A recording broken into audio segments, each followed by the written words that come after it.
Айгүл тек қана ән салып қана қоймай, Айгүл сол қазір ән шығарумен де айналысып жүр.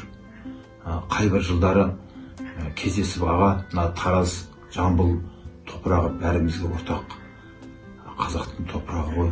Осы Таразда ұлықтап, әр оған аспанға көтеретіндей бір ән шығарып, өлең жазып, сонда халыққа жеткізсе қалай болады деп ұсыныс айтты маған. Мен өз тарапымнан әрине бірден қолдадым.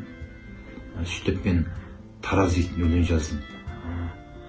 Бұл анау көнедегі Тараздың іргетасы қалаған уақыттан бастап, осы бүгінгі шейінгі кезеңдерді қамтитын бір көркем, әдемі бір дүние болып шыққанын мойындауымыз керек. Ал енді осы өлең Айгүлдің әніне қосылып шығарылған кезде ол мүлде бөлек сипатқа, мәнге ие болды.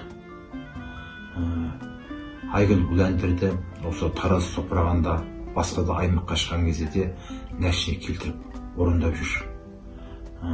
Айгүл енді бұл әнге терең бойлаған, түсінген, көкейімен, жүрегімен таныған дүние, оны саналы түрде барған еңбек деп айтуға болады.